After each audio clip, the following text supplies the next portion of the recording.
call the regular meeting of the Jasper Municipal Council of October 20th, 2020 to order. All right. So do I have to ask we don't need a motion for that one. So may I have a motion to approve the agenda? Unless there, oh, actually, I have a few additions. Does anyone have any additions? Okay, Councillor McGrath. Thank you, Deputy Mayor Demota. I have a request to make an addition to today's agenda to add that Council decides to remote meet via Zoom to conduct business until we decide otherwise. With the COVID-19 increases in our community, we should have a discussion about this platform being the desired platform until we decide otherwise, meeting at home on Zoom versus in council chambers. So how about we move that under agenda item number 8. I would put it 8.8 to waive notice, and then 8.9 for motion, for your motion. Does that look okay? Councillor Kelleher MP. I'd like to add business garbage fees, please. Yeah, is that me or that wasn't me? Whatever that was scary. Business and garbage fees.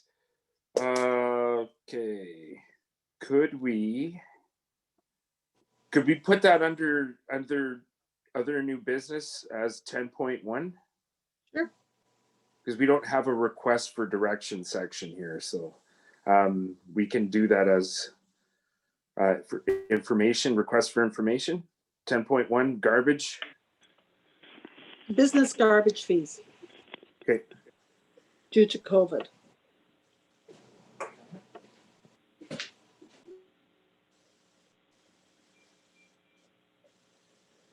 All right. Other councillors, anything to add? Administration, Mr. Furcho? No, we have no additions, Your Worship. Okay, so may I have a motion to approve the agenda with the additions of 8.8, 8.9, and 10.1 as proposed, as amended, sorry. All in favor? Okay, that's carried.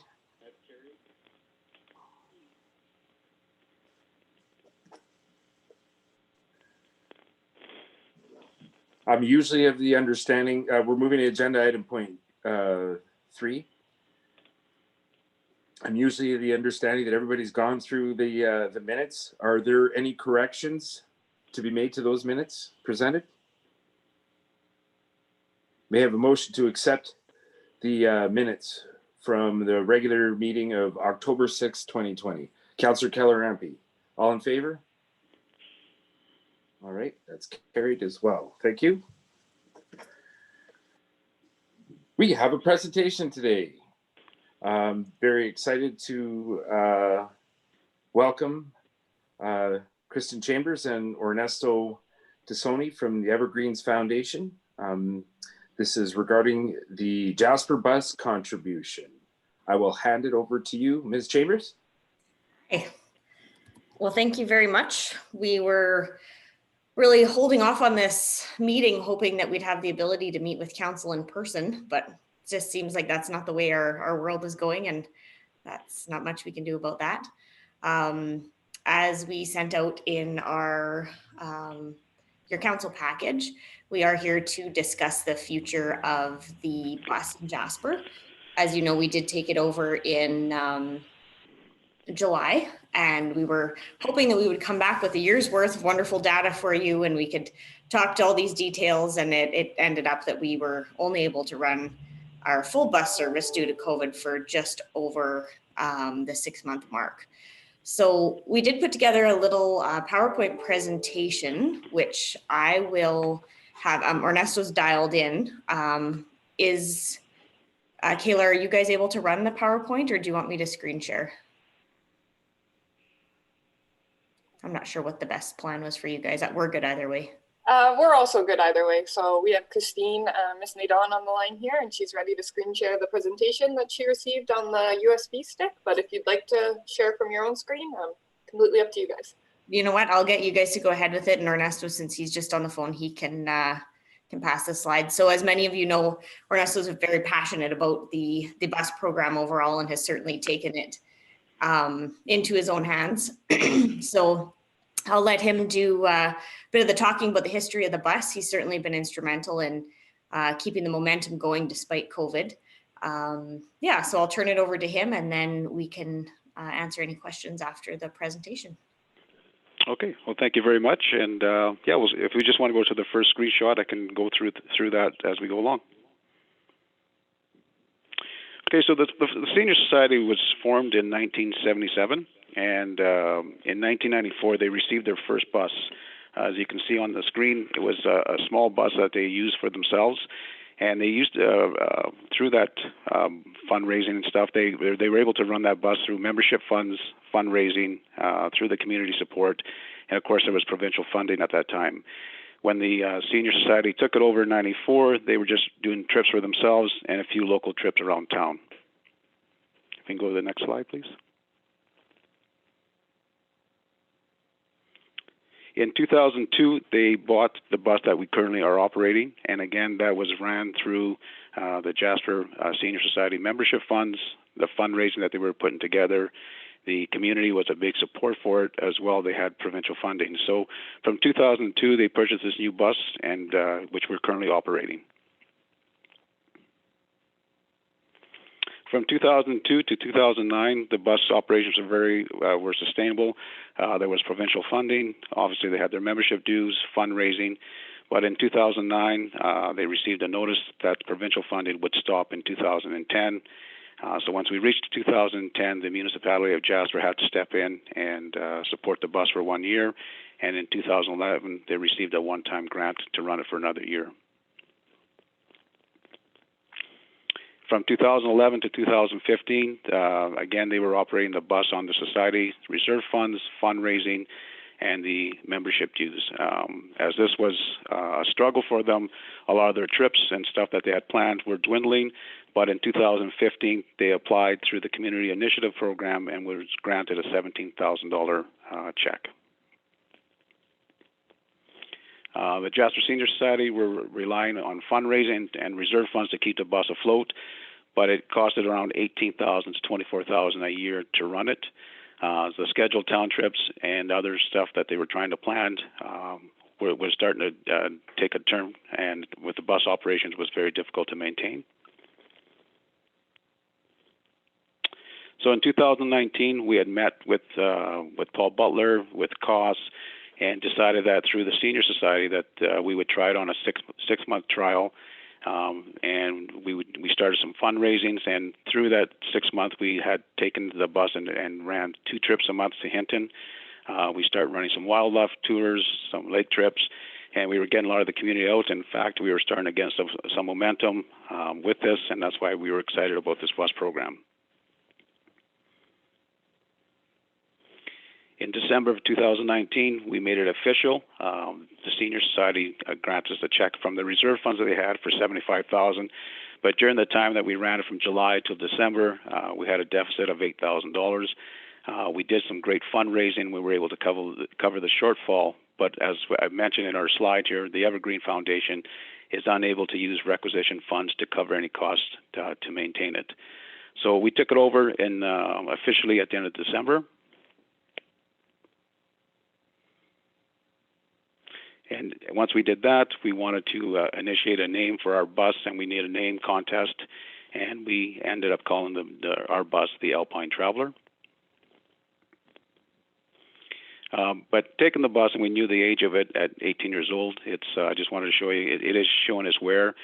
When we did the annual inspection on it, we were told that we would probably pass one more inspection, but there definitely needs to be some money provided and put into the bus in order to keep it afloat. So I put a I did a letter out to the community, and it was amazing the support that we always have from Jasper. But we did a great job, and we raised enough funds that we were able to purchase the 2021 Ford Eldorado. This is a great bus.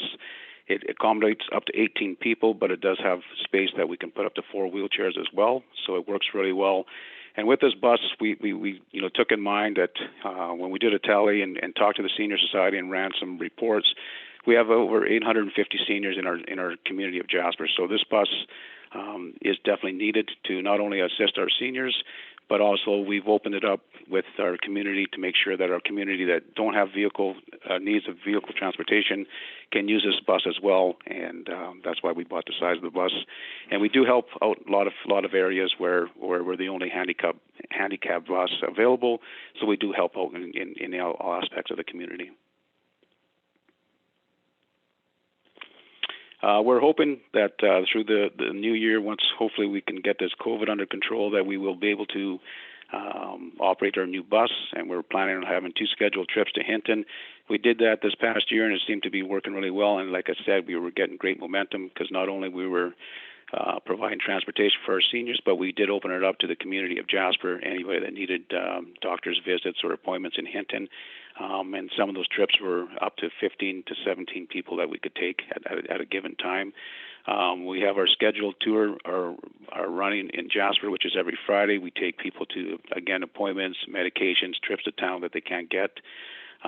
We are working with costs, and we want to, hopefully by next summer, be able to plan some summer activities. Again, we did some wildlife tours that we're just gaining momentum. We also signed into a program with the Rocky Mountaineer, as they do have some guests that come to Jasper that are in wheelchairs, and as we're the only bus in town that has accessibility, we like to offer that and assist as well. So again, we're hoping that with the community and, if we're able to get some funds from the municipality and able to support this, we can definitely offer more trips, make it more viable, not only for, like I said, for the Senior Society, but also for the town of Jasper, which is needed. So I'll pass it over back to Kristen, and she can go through some of the financials. Thank you very much. I love that 1994 bus picture. That was a great one to to pull out.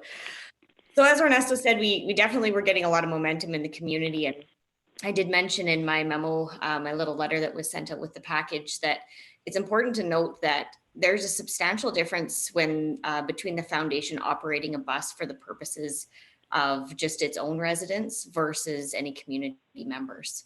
So we pay less than $500 a year for insurance, for example, on a bus if it's only for our residents.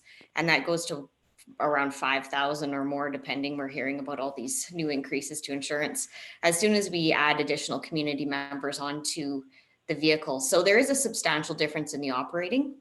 And as was mentioned in the slideshow, we do not have the ability to requisition funds for anything that falls outside of the Lodge program. So while our in-house bus operations certainly can be deemed part of our activities program, as it certainly does enhance the life of the seniors that we have within our facilities, any type of outreach bus services that would go into the community would fall outside of our mandate. So that's why we looked at things like fundraising, which Jasper's fantastic at always coming to the table for fundraising within the community. But when we really seen the need, and in our meetings with costs and different groups to see what was really the potential, the long-term potential of this bus in a non-COVID environment, of course, we felt that if this is going to be long-term sustainable, that it would be appropriate to approach the municipality to see how they felt about providing some funding towards this in order for us to keep that afloat. Now, what I guess our ask is that you would keep this in mind. I don't know that it's necessarily something we need a motion on today, but certainly something we'd like you to keep in mind for your future strategic planning. As I did mention in my memo as well, being that this is a bit of a COVID dependent service that we may or may not be able to operate. It was looking like we could maybe get the ball rolling again here in the new year, but it's really hard to say what that looks like. We certainly would be open to a variety of different discussions where we could talk about the potential for perhaps a prorated usage for the months we're able to bring community members on, different things like that. So we're certainly open to some further discussions with the council as you see appropriate. Not sure if anyone has any specific questions for me. Thank you very much for that wonderful presentation and the financial feedback there. Very impressive. I always like to hear Mr. Tassoni speak. He was a mentor of mine for a while, still is in life, and he's a good leader, and very happy to see that presentation, and very well done. Would there be any type of ask coming forward prior to budget time, Ms. Chambers? No, so like you're in a specific amount. So what we would look at for does your year run January to December? May I ask? Is it like a regular fiscal year? Yes. No. Yeah, So there. but we're going into budget negotiations or discussions right now for, and then we have some public meetings scheduled for the beginning of November, and usually when outside agencies come and look for an ask from council, we usually ask for a presentation with some financials in the request. So if that's the indication or direction that you think you're going, then I would suggest maybe going that route. For us, Councillor McGrath had her hand up. Anybody else? Councillor Butler. So I'll go with Councillor McGrath first.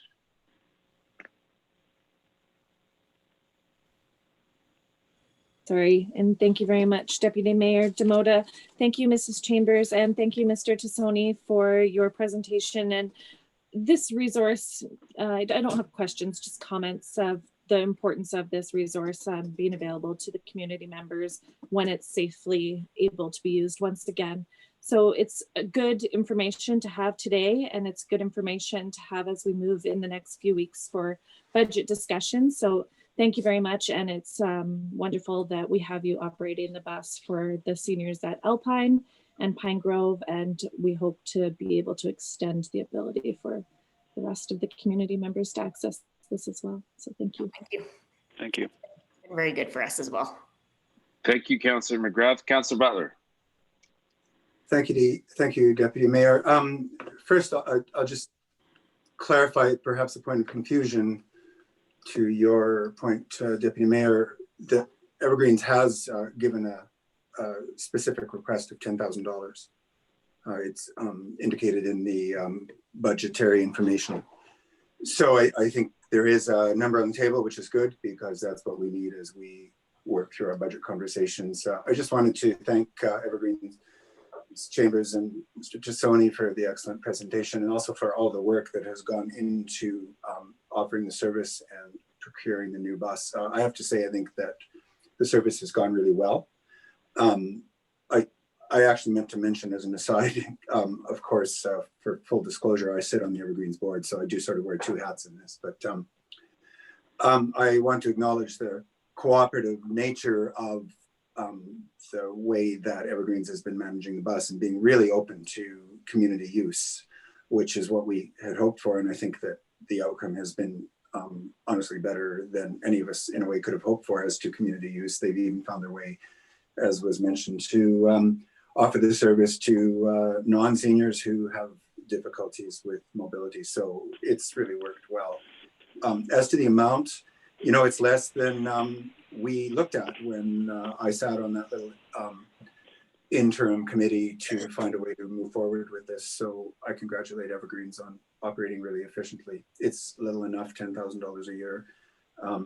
We of course operate through the MOJ, no transportation services at all. And that was really the stumbling block we had to get over for the municipality to take over that service. It was going to be this sort of whole new area of operations for us that looked kind of daunting. So I'm fully in favor of finding a way to contribute what is, you know, on an annual basis, little enough to have that service available to the entire community, and rather than just the seniors living at Alpine Summit. So thanks very much.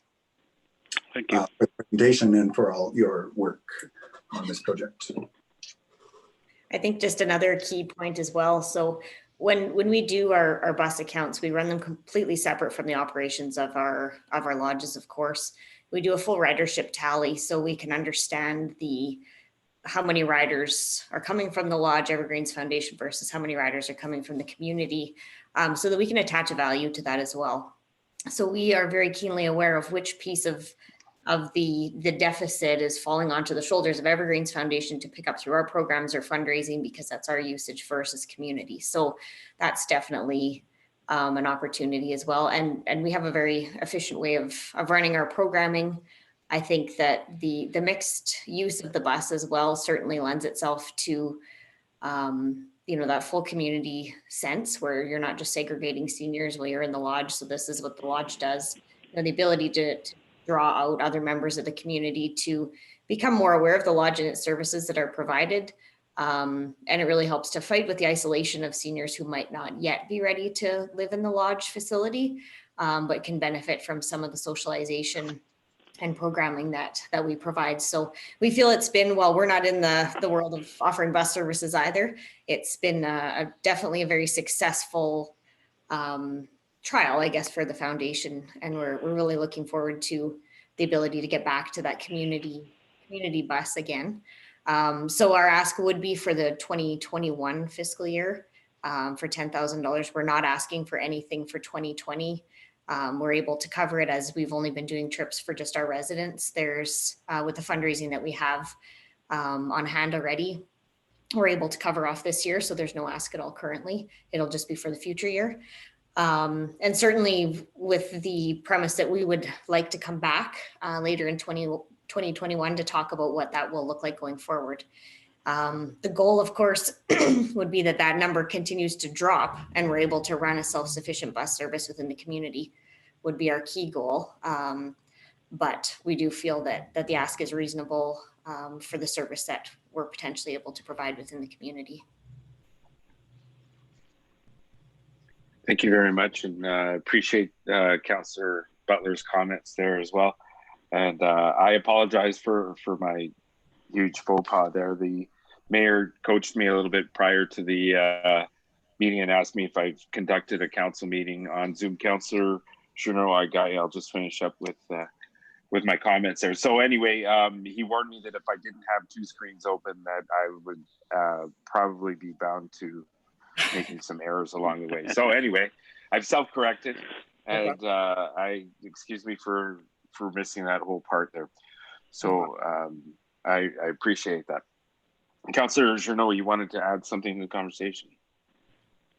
Yes, I would like to acknowledge the receptiveness that was received by the Evergreen personnel, namely Kristen and Ernesto, in taking over this service, not only for the seniors, but for the whole community. It's much appreciated, and it's thanks to your initiative, your leadership, that this exists. So thank you for that.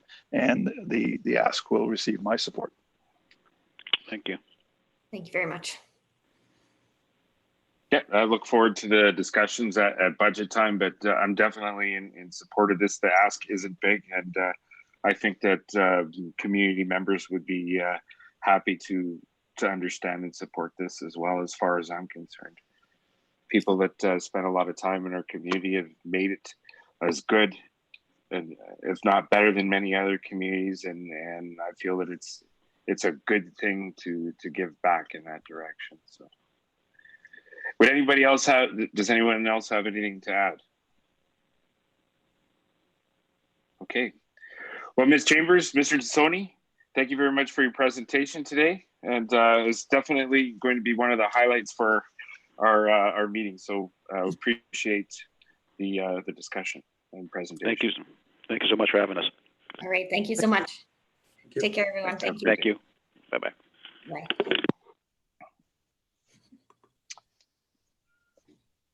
All right. Now moving to agenda item 5, business arising from previous minutes. Does anyone have anything to address or would like to address? All right, that brings us to department reports. We have none. Agenda item 7, bylaw summary. That's part of our active regular meeting agenda. And now that brings us to agenda item number 8, request for decision. Our first one up is 8.1, seasonal suspension of compost collection. Mr. Greathead. Good afternoon, Deputy Mayor and Council. When I first brought this item to Council, I was looking for a complete suspension from October to May, and that was where I was going. But I have heard and the will of Council, the concerns of the community.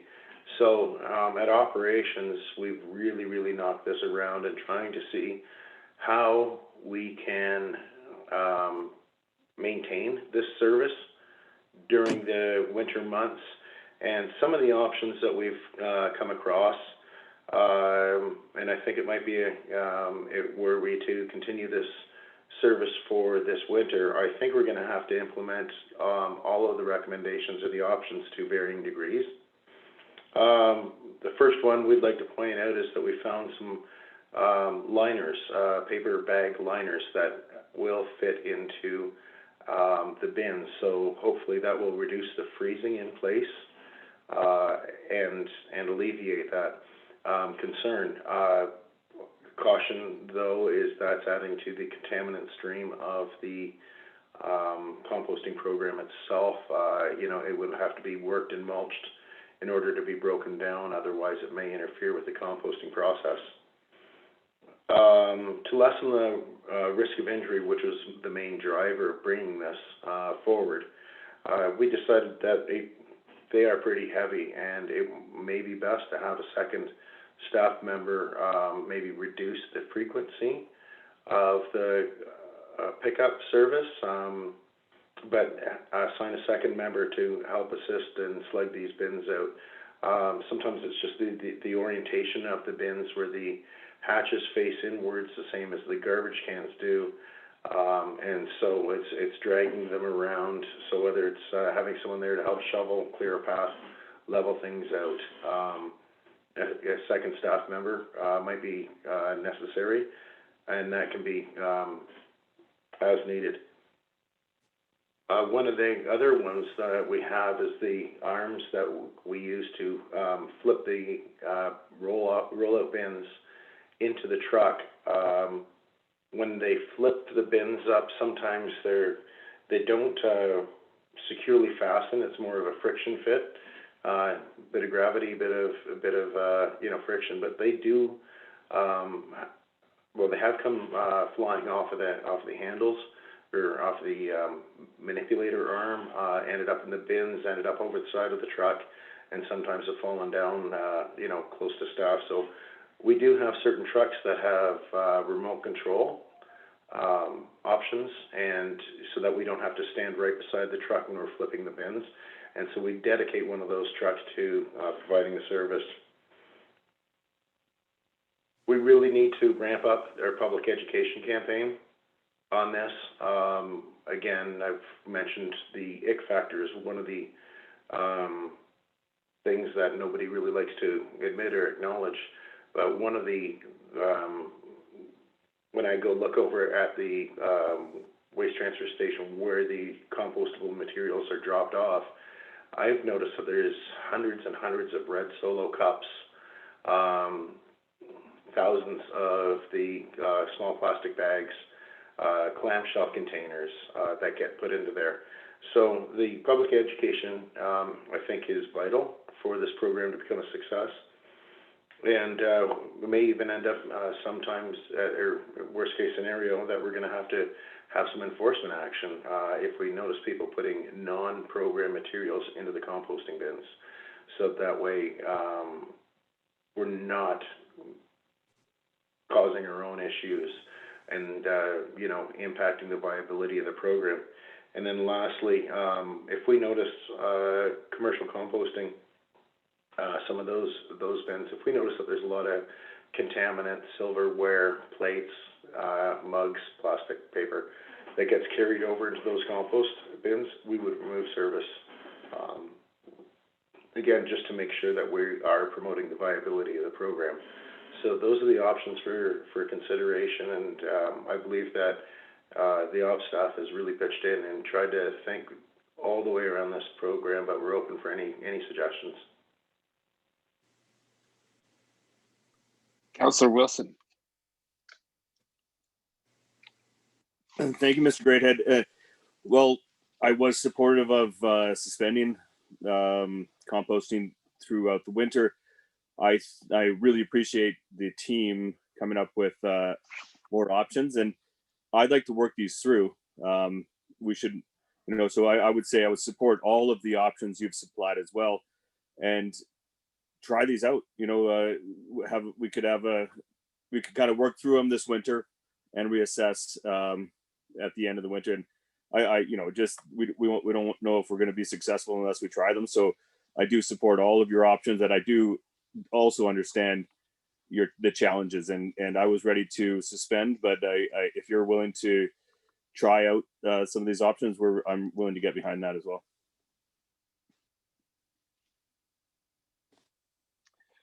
Yeah, thank you, Councillor Wilson. And yes, thank you very much, Mr. Greathead. Councillor McGrath, I've got you up next on the docket there.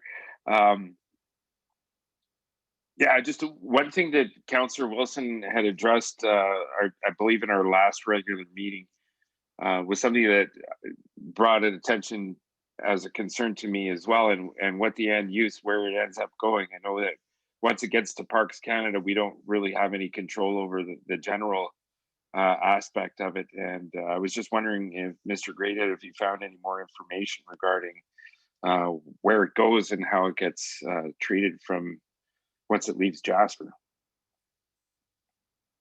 Does it leave Jasper? I can say that we have been having open discussions between ops and the staff at the national parks regarding this and a few other issues. We do have similar interests. We do have goals that completely align. Sometimes it's just wearing down the friction spots and to make these things work. I know that we and the managers that I get to deal with over at parks, we look at this program and the problems the same way, and we are working quite collaboratively. We've increased some of the recycling options over at the waste transfer station. For example, the electronic waste program has been expanded. It's not just computers, but it's now coffee makers and toasters and small appliances. So we're doing a lot of those things, and we are working in conjunction with each other. So I understand that we're all going to put our heads at dealing with all the items at the transfer station. The biosolids is going to be coming up as part of the wastewater treatment plant issue. The compost, all these things that we can do better at, we're going to be doing better at. Okay, thank you. I think I'll let Councillor McGrath go by, and then maybe I can clarify where I was going with that. Go ahead. Thank you, Deputy Mayor Demota, and thank you very much, Mr. Greathead, for your report.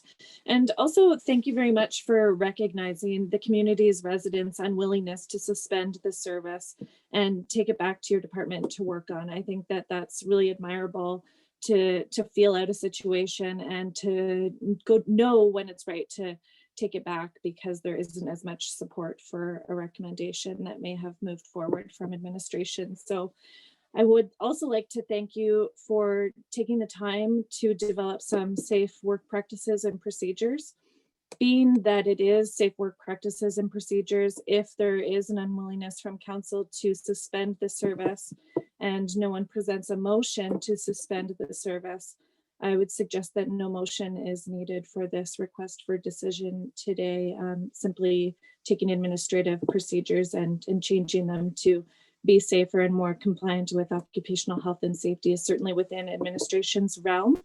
And I thank you for also pointing out the need for increased communication and education, both in this compost scenario, but also with the environmental responsibility of the town and our waste and our recycling in general. Certainly there's so much more work to do and so much that we can and will do and so much to do better with. So thank you for acknowledging that. And I believe also that with our great relationship with Parks Canada at the federal level, that also with some of our councillors sitting on the Regional Waste Management Authority, we have the ability and the tools that we can really move this forward in a holistic way to ensure that our end products are in fact aligned with Jasper's residents' values.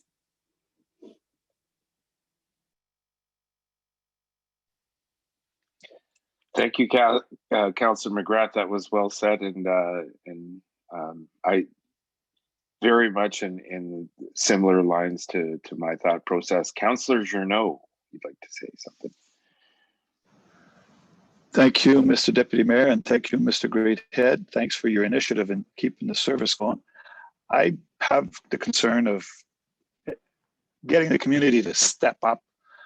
We're going to do our part, but are they going to step up and put only valid products in there? And that's a concern. You mentioned the items that get thrown in there. It appears that people view this as a recycle bin as opposed to a compost bin. So clearly some education is needed there. I might suggest that if you have one particular area, I forget, we have how many bins in the community, like 40? Would we remove a bin that's notoriously bad for misuse?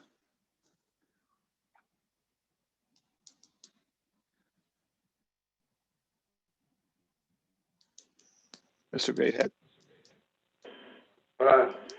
Deputy Mayor, to respond to Councillor Journeau's question,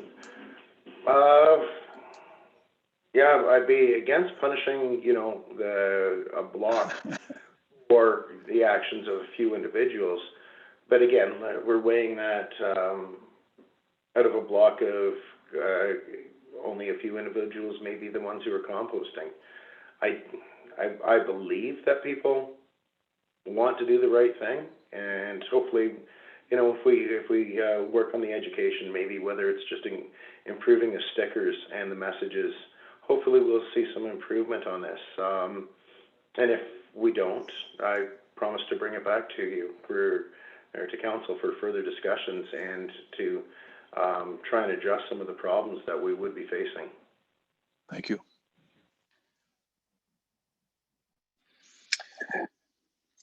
I appreciate all the questions and areas of concern. Mr. Greathead, when you were talking about the rollout bins, I was also curious to the adaptation of the commercial aspect, like the restaurants that contribute to composting. Is there an issue with freezing? Do most places keep their composting inside, or is it mainly outside? And would the bag component work in that area as well?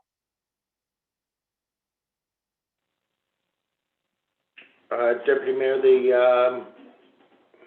with the larger bins that are used mostly down for the commercial users for the restaurants and such, those are like they have the wet pack in them, so they'll actually dump themselves. We hook the hoses. They're a lot more stable, so we can actually kind of bash them around a bit to try and free things up, as opposed to the carts where we can't, because they do. The carts aren't like fixed. They're not counterweighted. They can go flying. They have gone flying when we try and get a little aggressive when we tip them. And that's. I wouldn't say that there's carelessness or anything that's wrong. Sometimes you just need to let the mechanism travel to full stop, and kind of give it a nudge and break the material free. So that's kind of. I believe that with these changes, we'll see enough of an improvement to start being able to support the program and think it's viable. Getting that new information on the commercial angle, I was just wondering, the rollout bins with the composting stations around the community are probably proprietary. So anything that fits in there is going to be designed to go with that bin. Because it seems to me the commercial ones, you know, although bigger, seem to make more sense as far as the application goes. And I'd say that's correct. Having said that, we did invest in a new arm for the plastic carts, and then we did actually change manufacturers of the bins to try and get a better fit. And that was done right when I first started here, so about 2 years ago. So it's been an issue that the department's been working on and trying to find improvements for. It's just, you know, it's a cumbersome, and you're right, we are limited because we have a certain style of truck, we have a certain style of garbage bin. So it does hem us in somewhat. But overall, you know, I think any of them modifications and improvements we've been able to do in-house so far. All right, thank you. I think where I was going earlier with Councillor Wilson's initial concern about end use, it got me thinking, and you know, more so with the options that you've provided as far as the workable options to continue the service. These appear to me, adding staff time and you know, materials such as the paper bag liners are going to add to the overall cost of this. And if there's going to be a greater investment from tax dollars into this initiative, you know, and provide, or maybe drive more participation from the community in a good way, if it's not going to where the intention of the people that are using this process, then if we're really unsure about what's happening with it, is it worth to run this service if it's not in doing what people are intending their waste to go towards? If I guess, does that make sense? I'm just trying to work it the best way possible. I don't want to throw anybody under the bus if, you know, this kind of a difficult situation, but if we're not really aware of what's actually happening with the product, then could this all be done in vain? Well, you know, part of the issues that we may face with this program, with a lot of our programs, is the belief that we can just take the vegetation, throw it in a pile, and it magically turns into compost. There is a requirement that these things, you know, first off, we need to remove the contaminants and screen them. It also takes row turning, and it takes physical manipulation to get the proper aeration and aerobic. You know, like it's a chemistry or a chemical process, composting. Right now, effectively, it gets sorted into large piles and then goes through a freeze-thaw cycle, and it degrades to a degree, but then it gets shifted.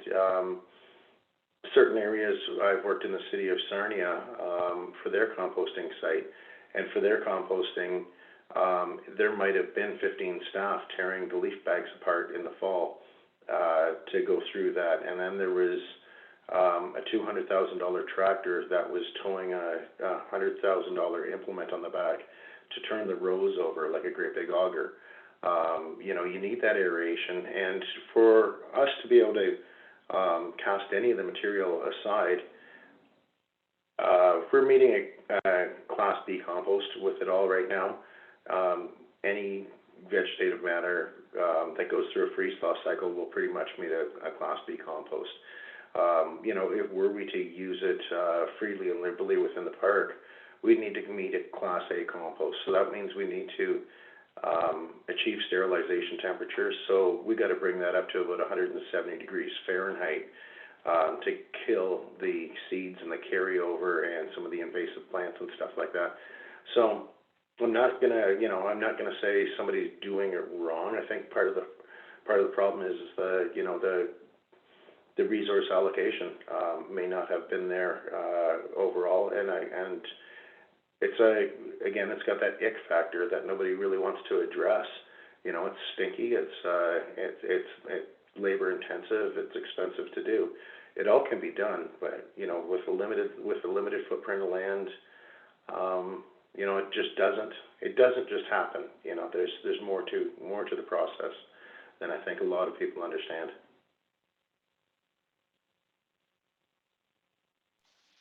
Okay, so whatever is happening right now with the overall process and our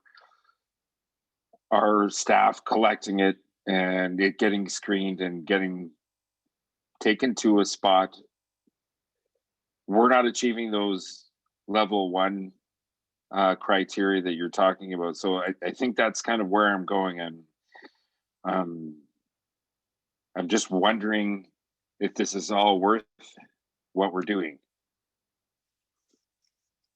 Councillor Butler, you'd like to add something?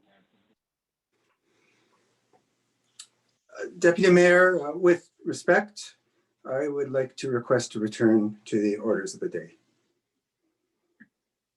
Okay, I thought we were discussing that, so I would suggest that we are talking about seasonal suspension of the compost collection. We have a request for decision. I don't see a motion coming. I think we have agreement that no decision is needed. We are extending into areas that properly belong at committee of the whole, and we have a long agenda. Perfect. I would request that we move the agenda forward. Thank you. Thank you very much for that, and I agree. So if we want to bring that up for next week for further discussion, we can put that on committee of the whole agenda. I appreciate that recommendation.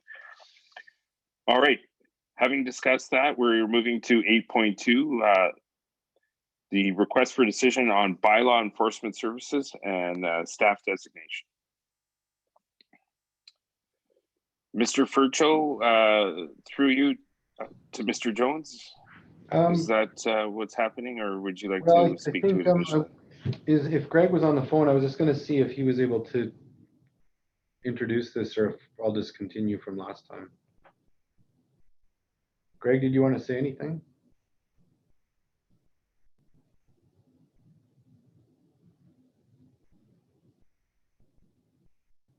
Okay, all right, he's maybe stuck with the unmute, but I know that phone isn't as easy to work.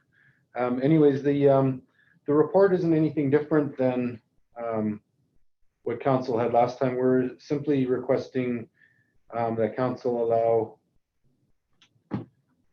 administration to include the items for bylaw on the budget discussions coming up, and that then will be the time for debate on more of the finer detail of the options. But at this point, we just wanted to ensure that we're being transparent so that council's aware of what we're looking at for bylaw in the future, and that those items would then be included in the budget process. And that is all that's on the report. Thank you, Mr. Furcho. Ms. McGrath, you'd like to address the topic? Thank you very much, Deputy Mayor Demota. I'm concerned with the wording in the motion that's provided by administration. It's my understanding that we're allocating a possible $23,000 buffer, so that if council decides to change the level of enforcement to CP01, that we have it built in the budget for training costs and additional costs that might arise throughout the 2021 year. But the way that this motion or request for decision is worded is that council direct administration to include funding in the 2021 operating budget to support the transition to community peace officer level 1, where it was made clear to me last week by administration that we were not making that decision today, that we were simply making the decision on the $23,000 allocation. So if council moves forward with agreeing to a $23,000 allocation, I would suggest some wording be changed so that we're not forcing ourselves into a designation decision today without lots and lots of conversation.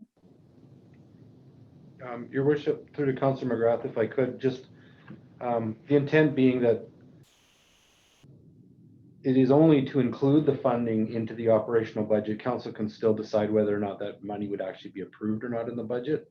And the reason for the money is what the is the wording. Otherwise, there's no reason for the extra 23,000. So that's why it was worded like that. Like, I think bullet number 2, I certainly agree that that might not be as necessary, because that's getting more into the detail of reducing the authority to a CPO2, even if a CPO1 is approved. But the item number 1, council would just have it in the budget is all we're looking for. And then if council chooses not to approve that budget during the budget discussions, that's a whole other matter, and that's the next step. That's just simply whether you see that money or not when we bring forward the budget to begin the conversation. There'll be a whole bunch of other items included in there as well.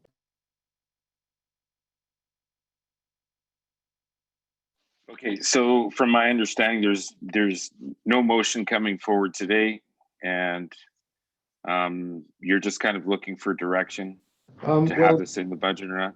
It could be. I mean, you know, we're just asking, because this was never approved by council, for administration to then just add that money in the budget. We felt that wouldn't be a very appropriate move by administration, because it was a conversation that was unfinished last year. So at this point, we would just like to have council authorize us to add the money into the budget for budget discussions. It certainly doesn't mean council will approve it. It just means that we're not simply adding it in with no conversation with council, because that conversation wasn't finished last year. So this is kind of buttoning up that conversation that only takes us to the point where we say, here's how much it would cost us next year to do that. And we want to put it into the budget, and then more conversation will happen during the public budget meetings and council to staff budget discussions, along with many other things in the services we're going to provide coming up. This is just going to be one, but we didn't feel comfortable just sticking it in there, you know, and having council be surprised by it. That's all. Well, I certainly appreciate the proactive approach and having some discussion on it, but I feel just like anything else, maybe it's a changing designation, but when we go and look at other departments and whether we're bringing on new staff additions or changes to a service, those usually make it into the budget process without having a request for decision or a motion going forward for that. So yeah, that's correct. It's just this one was contentious and there was a lot of unfinished debate, so we just didn't want to go ahead and put it in there. We didn't feel that would be appropriately and very well taken either. Well, I appreciate that, and I appreciate the discussion that we've had behind it. I think come budget time, I guess that's where council will decide whether we're going to decide collectively on that designation and whether it fits into what council sees as a desirable program. And, you know, where we want to see our bylaw sit as far as what we want to represent. Councillor McGrath.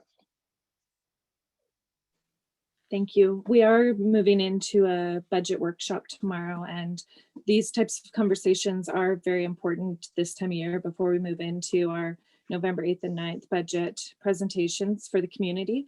I would suggest having a $23,000 line item presented to us with the title CPO1 training and equipment. Then council knows exactly what that line item is for and whether or not we pass that $23,000 request would ultimately determine. But I do believe that there's many conversations for the community to be engaged in relation to what we want for the bylaw services moving forward. Thank you, Councillor McGrath. Councillor Jeannot. Thank you. I am sufficiently and adequately confused over this, despite the number of discussions that we have had about this. And I don't understand why. First of all, I thought, so you mentioned in here that new hires be unable to obtain a CPU designate. I thought in future, we're only going to hire CP1s, in which case, and they'd be fully trained. We wouldn't have to go to this expense. Yes or no? Go ahead, Mr. Furcho. Secondly, $23,000 is specifically for what? How many people to do what? It appears a lot of money to train a CPO, an individual from a 2 to a 1. Appears to be excessive for one person. So how many people are we talking about? What component of what personnel component are we going to have on a long term?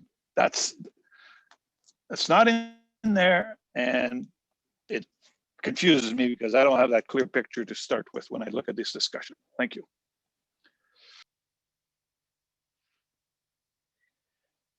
I thought we did have that information, and the training was for, I believe it was for 2 officers at 10 to a certain extent, and then $1,600 per as far as equipment goes was included in that 23. So 23 divided by 2, and so minus 1,600 for the equipment. And that's what the numbers were. I don't see it in front of me right now, but that was what was there last week. Councillor McGrath. Just for some clarity, Councillor Juneau, we put this on the books for our decision to be made by August 2021. And council wanted to spend more time debating what direction we would like to see the designation move in. So there has been no decision that we would like to go to the CPO1 level or keep our officers at the MCO level. But if we decided to go to CPO1, it would require fiscal budgetary allocations to move in that direction, which administration prior to the 2021 budget is trying to establish with us. So it might be a great conversation to move into tomorrow's budget workshop. I agree with Councillor McGrath, and definitely worth having in there for the discussion. So I think as far as we've debated the information brought forward, and now it's just going to be whether councillor desires to move in that direction. So I'm comfortable with tabling that or deferring it until tomorrow and not having any decisions made on that today, unless somebody wants to put forward a motion. Point of order, Councillor Keller-Harampi. It's not a point of order. I just want to let you know that Councillor Butler is having internet problems and is out of the meeting for now, but we'll try to get back in. I think I bored him out of the meeting completely. So that will move us to, thank you for that. We're going to move to 8.3, arena reopening.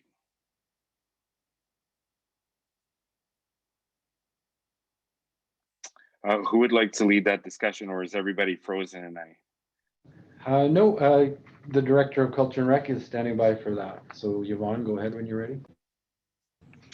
I will just update you on the request for decision so that you're recall what the request was for. So the recommendation is that council approve an additional net deficit of $34,000 to reopen the arena starting December 1st, 2020, or earlier pending construction staff availability and training. Hours of operation are estimated to be 3:30 to 11 p.m. Monday to Friday and 8 a.m. to 11 p.m. on weekends, and this is subject to change. If you recall the demand for service, so assessing the demand for service for the arena facility is difficult without finalizing league and team schedules and participant numbers. Presently, some hockey teams have booked ice in Hinton for practices. Hockey Alberta and Hockey Canada are not yet finalized league play or tournament play. Background on this one, this request for decision comes before council with the focus on municipal relaunch strategy and framework to resume services during the COVID-19 pandemic. As outlined in the recommendation above, The cost to reopen the facility with reduced hours until the end of 2020 is estimated at an increase to the net deficit in the amount of $34,000 and would require a council resolution to authorize the expenditure. Information as of September 3rd, and this is changing daily. Hockey Alberta has broken down the relaunch into 3 stages: development season, modified competition season, and regular season. We are currently in the development season and progressing right now to the competition season. The development season stage will not allow tournaments or full league play. Teams can hold tryouts and practices using cohorts or physical distancing and have games within a cohort only. Hockey cohorts are based on Government Alberta relaunch strategy, which identifies types of cohorts and guidelines for them. They recommend that physical distancing be used as much as possible, even within a cohort.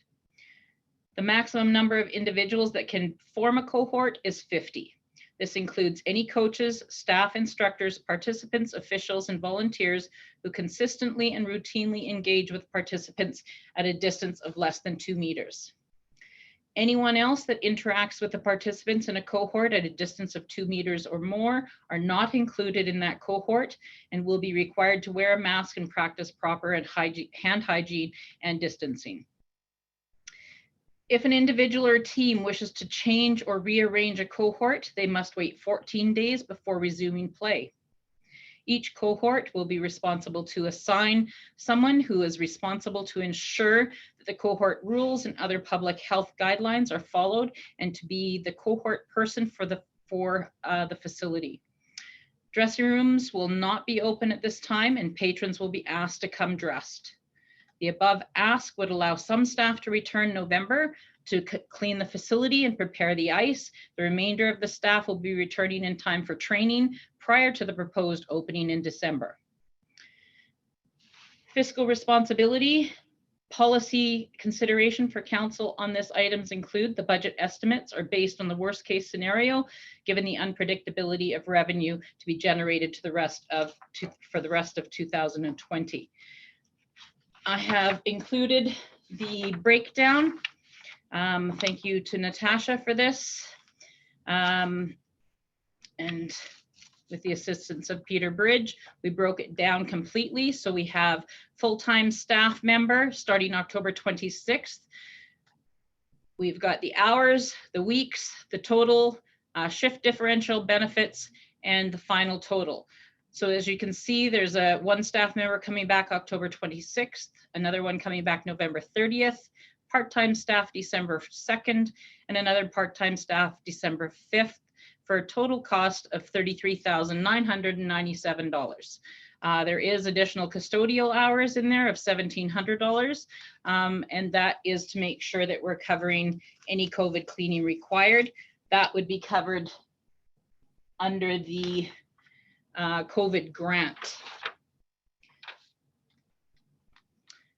If you have any questions, I'd be glad to answer them. Well, I certainly appreciate that, and thank you for recapping. You know, I didn't mean to let you repeat yourself, but it's good to see where the rest of Alberta is, you know, as far as Hockey Alberta goes, and what we might be able to open for at that time. So, and once again, it was asked by council to break this down, and I appreciate the breakdown and understanding. So, again, this is worst case scenario. So this is essentially saying that if we went ahead with this, council would be approving up to $34,000, because if we do get some revenue, it might not be as big of a sting, right? Because at the same time, it's not like we're going out to pre-requisition this out for tax dollars. We're just taking it out of general reserve right now, correct?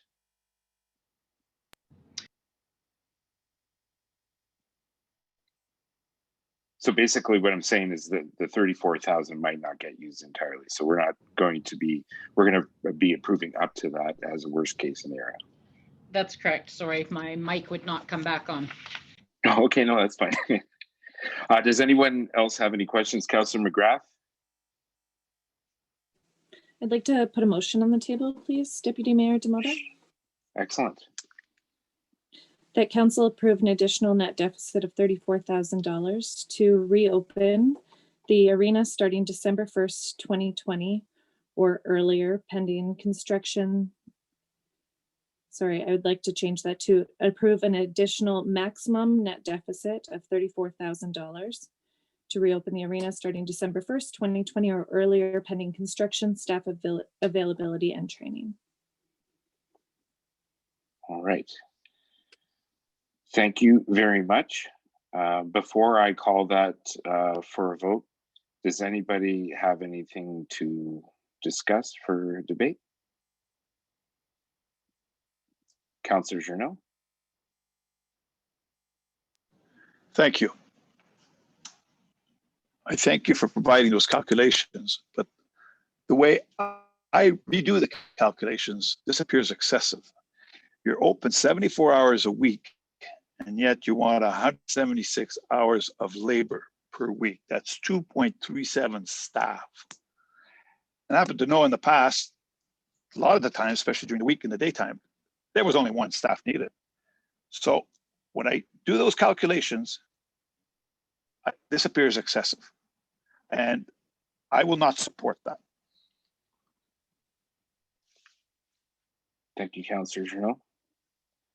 Would anybody else like to? Councillor Butler?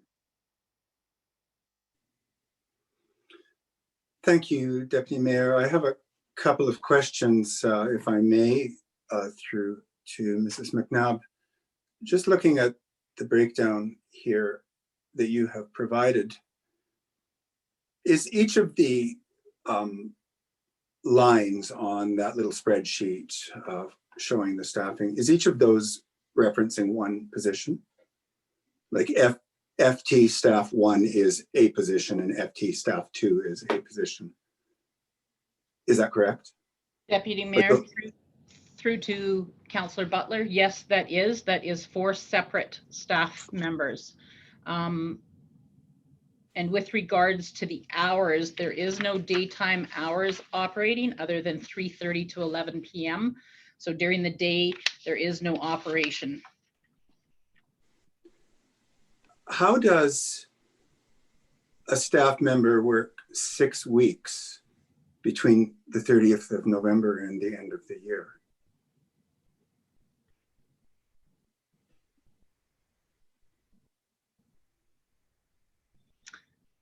That was bringing them in for training prior to being on the ice. So you're going to need them on the Zamboni and re-driving because they haven't driven the Zamboni in over 7 months. So that is to allow for training on that. So they would actually be starting before the 30th of November for training? That's correct. Thank you. Is Councillor Journeau's reference to 74 hours of opening hours a week, is that correct? Is that what you're anticipating once we open? I haven't calculated that out completely. I would have to quickly grab my calculator and go through that. But with the hours that we have right there, those are the hours that we're basing it on, the 3:30 to 11 p.m. Monday to Friday and the 8 a.m. to 11 p.m. on weekends. We also have to remember that this is between each group that comes on. Somebody has to clean the ice, but somebody also has to clean the areas that they were specifically using and changing or putting their skates on. So it's not just having one person to be able to do the ice like we usually do. We're going to have other people that are going to clean the stands where people were sitting, clean the areas where people were putting their skates on. So it's going to take a lot more effort. Yes, I understand. Thank you. Do we have any idea yet? When I asked around the question of how much use we're expecting over the past couple of weeks, you didn't really yet have any idea. Do we have any sense of how much community groups are going to be hoping to use the facility? Any bookings? we don't have any bookings yet because we don't have an actual start date. And we do have groups constantly phoning Peter asking approximately when we're anticipating opening. We have minor sports that wants to book. We have adult leagues that want to book. So we already have the groups coming. Even some small tournaments are looking at the possibility of being able to run depending on how the cohorts work. So, and those are some of the minor sports groups where you can have 4 teams as long as you have under the 50 people. Thank you. And this will be my last question. Do you know, I understand that what we're looking at here, and I'm addressing Councillor Janot's point that $34,000 for a month of operations seems very high to me, but I completely understand that a lot of this is reopening charges or costs. Can you give us any idea what a normal month might look like starting January once we have absorbed those reopening costs? Even if it's just a bit of a guess? It would be definitely a guess. I would anticipate that would probably come down to about 30,000 and possibly a little bit less than that, but it also depends on the bookings and the number of hours. So the more we can increase the bookings as per Alberta health regulations, the more time that we'll be able to remain open and utilize the rink. All right, thank you. Those are all my questions. I will say that I can only agree with Councillor Janot that we can't afford this. It's too much. I am in favor of opening, but I think it's too rich. On an ongoing monthly basis with the opening and usability of the space under current COVID restrictions. Gotcha, Bert. Likely more COVID restrictions. I think it's too much. We have grave budgetary concerns, short-term and long-term. This is too much. I'd be prepared to support an opening at a lower deficit value. That would mean a more conservative approach, but not at this amount. Thank you. Okay, so I've got on my list here Councillor Janot, then Councillor McGrath, and then Councillor Keller-Harampi. Before I get there, one question that I have that I've been meaning to ask to Mrs. McNabb, and maybe in conjunction with Mr. Greathead and Mr. Furcho, in your collaboration with the people working on the arena project right now, what's your level of confidence that we are going to be open December 1st anyway? Like, that's kind of, my decision's kind of heavily based on that, because I know that we have to make a decision here, but and I'll just start with that. What's the level of confidence of having this thing fully going by December 1? Deputy Mayor, all I can say is the schedule that we've been provided by the contractors indicated a December 1st opening. Okay, that's good. So I'll leave my other question because someone else might ask it. So I've got Councillor Janot, Ms. McGrath, Ms. Helen Keller-Harampi, and Councillor Wilson after. I've got you. All right, Councillor Janot. Thank you. And thank you for the bit of an explanation here. So I'm looking at a way to reduce the amount, because I just think it's excessive. But so you're open 74 hours a week, so you need 148 hours of staff if you need 2 at full time, which I will acknowledge because of COVID you will need. So you need people to wipe the benches and so on and so forth. So you're asking for 176 hours. I would suggest that we reduce that to 148, which would be a decrease of 28 hours. But over and above that, if we're going to be open, or if we're going to be running and needing 2 staff, that means it's being used and there should be some revenue. So again, the maximum amount is too high, because if all of these people need to work, that means that the arena is being used and there's revenue. So I'm just trying to suggest a way in which to reduce this. Councillor Jeannot, may I ask how many, okay, so you're suggesting to reduce it to 170, 140 hours? How many hours are they suggested to be open? The arena is open 74. The arena is open 74 hours a week. So 2 staff ongoing is 148 hours. And they're asking for 176 hours. So I'm saying, well, besides, if we need 148 hours, there'll be some revenue coming in. Well, if there's no revenue, here's you my don't need thing. 2 people. Before we go on, here's my thing. I understand that you got to have staff there before you open. You have to have staff there before you close, and you have to have staff there in between. So, and then the training hours. So we're arguing about 30 hours, and I don't think it's council's responsibility right now to be micromanaging to that level. I think we trust our administrators. They're doing their job. They're giving us the numbers. We asked them to go and break this down.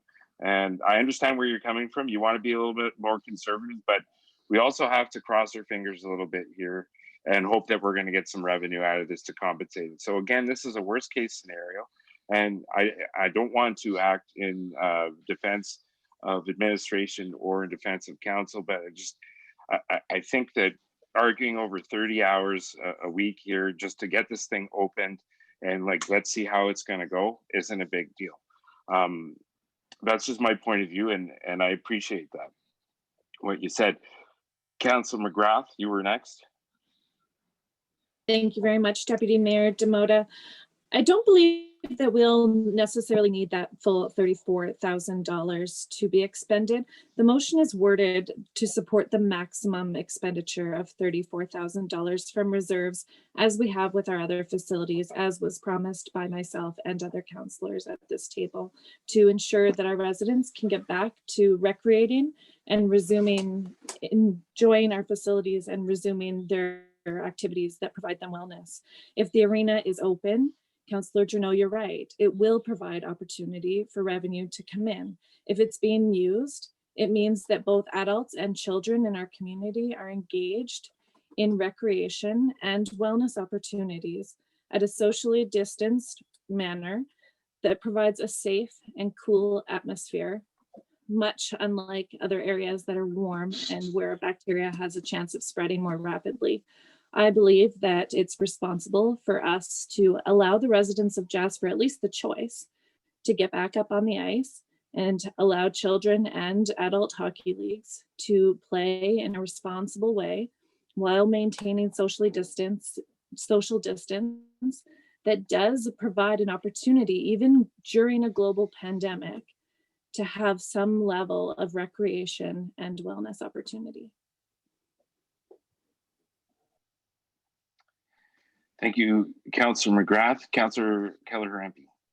I echo Councillor McGrath. I think it's very important for the mental health of this community to get the arena opened. We have a brand new facilities. We're actually putting all this money into it. We need to get it open, and it's up to a maximum. But if I am correct, are we not receiving COVID money from the Alberta government at $3.5 million? And aren't these costs going to be covered by the Alberta government, by this money that we're receiving? And isn't this the type of thing that will be added to that we'll receive back from the government? Can I ask Mr. Furcho, am I correct? So, Councillor Keller-Hampy, by the chair there, your worship, we're going to get into the most funding agreement here a little bit later in the agenda, and the base costs of operation are not what the COVID funding is for, but those extra costs, like the extra cleaning, the lost revenue, all of those kind of costs, we track those and we can put that against the most funding that is available, which is substantial for Jasper. However, the conversation I was waiting to have a little later in the meeting here is about the most funding, is that, you know, what those expenses are, both from, like, it spans our fiscal year from 2020 to 2021. It runs from March to end of March to April. So the 2021, there's going to be 3 months of ability to use this funding and 9 months from our fiscal 2020. So what we spend it on from last year that we went through COVID, and what we will spend it on going forward, like what sort of expenses we put through and what new costs we propose, will be coming to council. Kind of what I was hoping to do is an exercise that is a bit separate. So there's this list of things that we'll apply it to, but certainly some of the things that we're talking about here today do qualify. So like I said, the lost revenue, so you're operating a facility where you might expect the X amount of revenue, that dollar amount would qualify to be subsidized through the most to recover that, dropping down the operating costs, as would the extra staff cleaning costs and whatnot that would not normally be part of the operation. That could be taken out of the grant too. But what we actually take out of the grant will be a separate exercise for council later down the road. But just be aware that we got $3 million sitting there that we could use for this. Right. Use or lose, correct? That's right. What we don't spend by the end of March next year, that qualifies. Anything that's unspent, we do lose. So we have to find everything that qualifies. But you know, there's quite a few things that happened to us in the last 9 months and going forward in the next 3 months. I just don't want to get off track on that. That's a different conversation. So the short answer is yes, there's some stuff. Okay, so just on that note with Councillor Keller MP, and on that with the most requests there, Mr. Furcho, I think I lost you visually.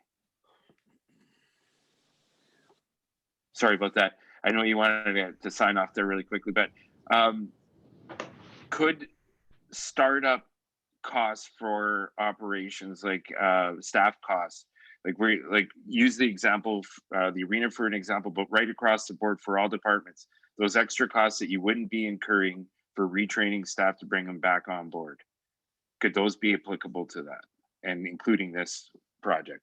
So they use a lot of times, they use the terminology incremental. So it's, you know, what we normally would take to operate and to start the arena would not, but for extra training for dealing with COVID, it would.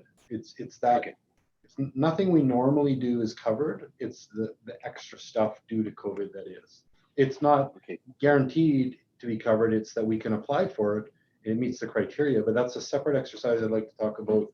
That would happen later down the road with council on how we figure out what we apply that $3 million to. Sorry to keep you waiting extra, Councillor Wilson. Go ahead. No, no, Mr. Furcho. Well, I'd like to go back to putting support behind Councillor McGrath's motion, and I'd just like to say that this is what it costs to operate. This is what it costs to start up.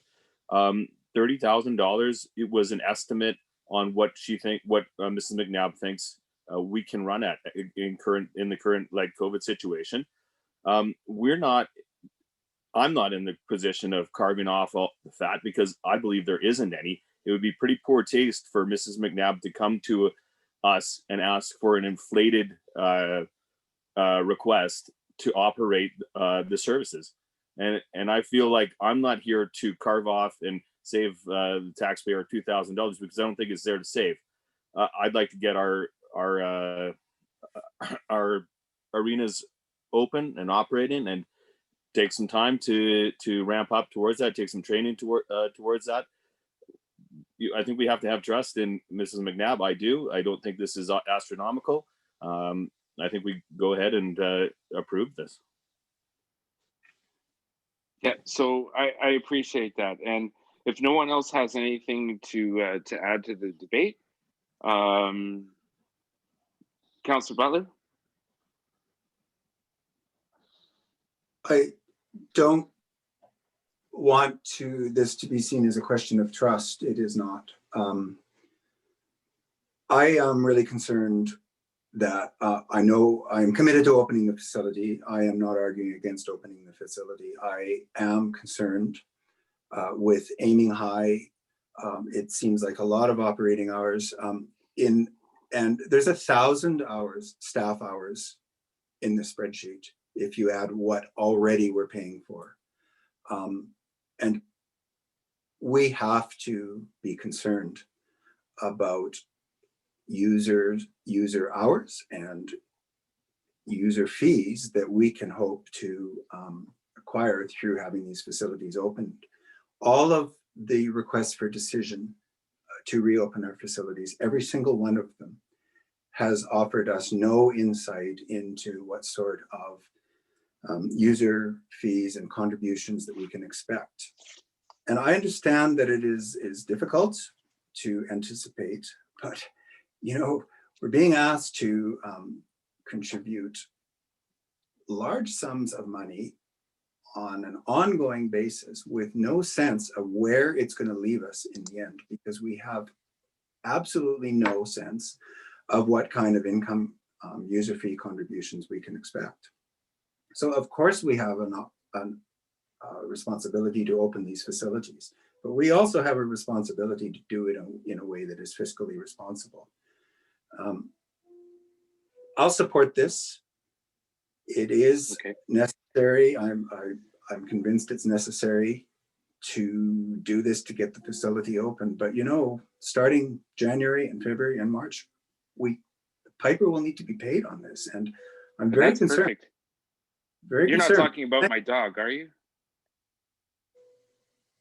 So okay, I'm just trying to make light of this a little bit. I think I agree where you're going, and I think we're talking about $34,000 to the end of the year, and we're talking about a budget for 2021 coming up, and I think that's where we should put the concern on the operating hours and that. So I really appreciate where you're coming from. And we need to discuss it. Yeah, we really need to discuss that. So we have a workshop tomorrow, and I think there's a lot of this discussion is going to take place. And not to cut anybody off, but I would like to call. Does everybody understand the question that the motion put forward, or would you like Councillor McGrath to repeat it? So I'm ready to call for it. Okay, everybody understands the motion. All in favor? Any opposed? None opposed? That motion's carried. Thank you very much for the participation. I enjoyed the debate. Do we require a break before going to the next item 8.4? I feel that might take a little bit of time. So we've been at this since 1:30. It's 3 o'clock. An hour and a half is usually my maximum to go. So if we're all good, how about 3:13? We come back. Is everyone okay with that? May call a recess? Yep. Okay, thank you.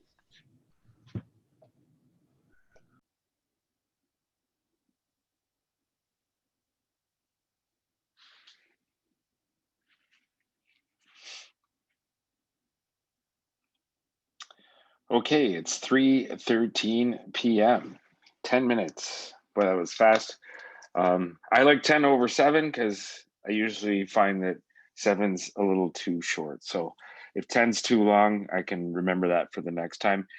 I understand we're going to lose Councillor Wilson to some prior obligations a little early. So if you see him sign off, it's not because of error, unless it's before 3:40, I believe. Okay, so we are on agenda item 8.4. I'd like to call us back out of recess. So we go to agenda item 8.4, the 2021 budget process. Mr. Furcho, I'll start with you.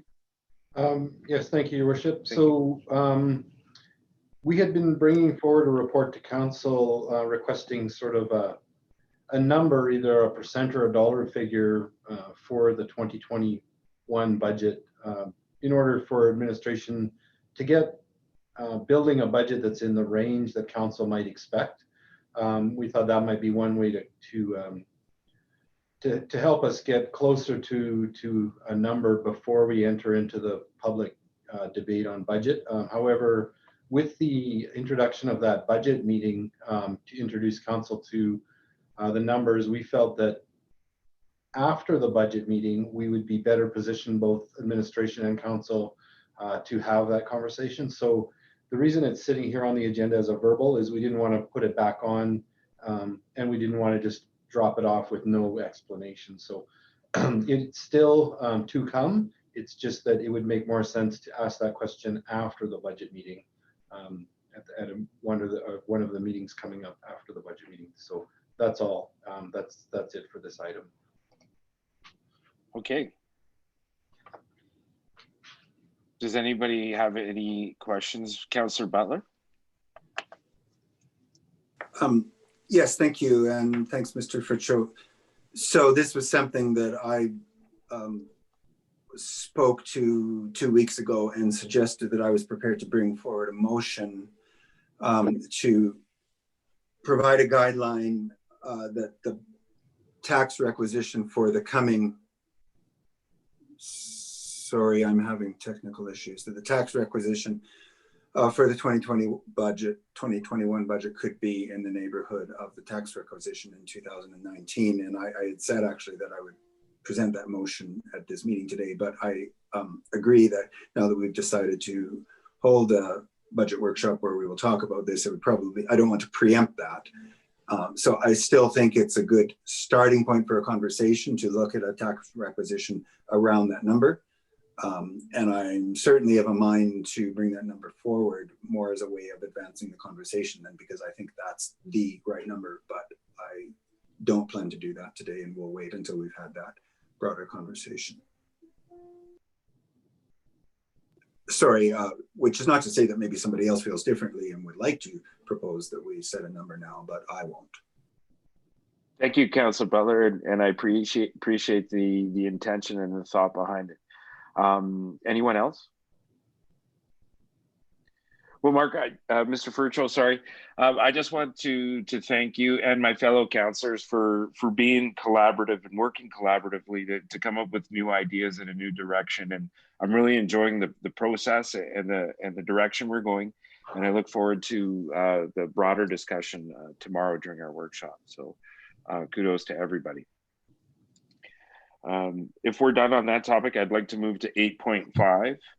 The request for decision on the most memorandum of agreement.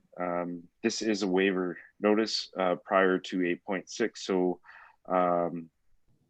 would you like to discuss that, Mr. Furcho? Your Worship, yes. So just the idea with the waiver is that we get, at this point, we're just simply looking for Council's approval to assign the agreement. You know, we really are, there's no point in waiting 2 more weeks. It allows us to then get to work on what does and doesn't apply, and the province is waiting for these signed agreements to come back. So delaying it for an extra 2 weeks, there's really no purpose in that. And we're not making any decisions on what is and is not being expended. It's just to sign on to the agreement to accept $3.3 million of eligible funding for COVID-related items. So I don't know that we want to delay that or risk losing that agreement. So right now we're just talking about the waiver. Okay, I don't see any problem in that, and Councillor Journeau.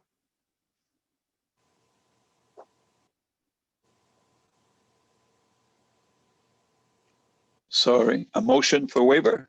I'll so move. Okay, does everyone understand the motion? All in favor? Okay, none opposed, that's carried. Thank you for that. Same goes for the MSP memorandum of agreement. Mr. Furcho, Councillor Keller-Rampy, are you moving to move it? Sorry. Yeah. Okay, so you would like to present the motion. Anything to speak to that, Mr. Furcho? Same thing. I'm just a bit lost. So are we on to the next one? We're just, I thought Yes. we dealt with the waiver, but we haven't dealt with the actual approval of. Oh, right. Sorry, you said we were just dealing with the waiver today, but I guess no, that I meant first. Just to get we that wouldn't need to move to next time around if we. Okay, right. I apologize. Okay, now so speak to the recommendation that Yes, council sir. authorize the mayor? Yes, sir. I apologize. Oh, the mayor and CAO to sign and enter into the municipal operating support transfer memorandum of agreement. And just for anybody that doesn't have it in front of them, we are eligible for, as a community, the general operating component of $469,779. And because we're a tourism community, the tourism communities, as tourism was particularly hit hard, and mostly international tourism, the provincial government set aside $10 million for Canmore, Banff, and Jasper, and of that, we receive $2,830,775 of eligible funding. Now, the exercise that will come in the future will be going through the criteria and determining what expenses, both from the 9 months of last year and the 3 months going forward into the end of March of this year, that matches the provincial government's fiscal year where this applies, will be what council agrees to allocate towards that funding that we could apply for. So it is a substantial amount of money, over $3.3 million to help us through COVID. So it's things like lost revenue, where we expected whatever amount of revenue for the use of that facility. If that revenue wasn't available, that amount of money is eligible. All the additional staffing and cleaning costs are all eligible. Anything to do with the COVID-related expenses that's in their guide is eligible. So at this point, we're just looking for council's approval for the mayor and myself to sign that agreement and get that back to the province, hopefully today or tomorrow. Okay, but I see that Councillor Keller MP, you're moving it? Yes. Okay, and then is there any discussion? Okay, I appreciate that, and so the recommendation is that council authorize the mayor and CAO to sign and enter into the municipal operating support transfer memorandum of agreement, MOA. All in favor? Okay, that's carried. This is great. And just for clarification again on the 10 million and Jasper just getting a little over 2, that's based on the current static population, correct? Or permanent resident population? Roughly, yes, but it's 2.8 million. So we almost got a third. We're just over a little smaller. So it was good. It's almost a third. Yeah. Okay, that's great. Okay, so we're going to move to 8.5 then. So same as far as the waiver to the prior motion. Do we need any discussion on the waiver? Who would like to move? Councillor McGrath, all in favor? Okay, there are none opposed, that's carried. All right, now the discussion on MSP, Mr. Furcho. All right, Your Worship, thank you. And this one, there is a little more specificity required here, as we have discussed this a few times at council on the 11th of August, 13th of October, and then again today. And this one requires us pointing out a project, and the criteria here was that projects that would not go ahead this year or next year in the absence of support through this program. So what we did is look through the capital budget list for projects that were on the list, but weren't planning to go ahead and wouldn't go ahead unless we had received extra funding. And the funding allocation for us under this program was $545,609.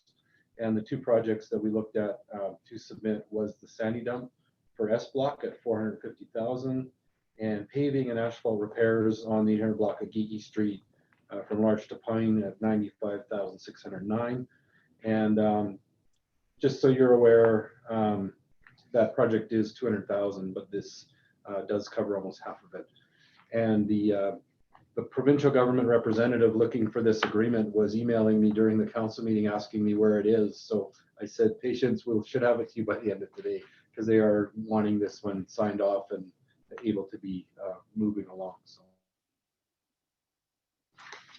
Okay, councillors, you're understanding the recommendation. So prior to anything, before calling it, before calling it a question.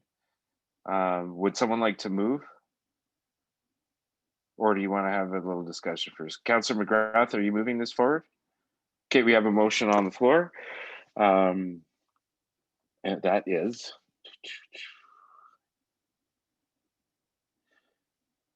Okay, so that the motion is that council authorize the mayor and CAO to sign and enter into the municipal stimulus program memorandum of agreement.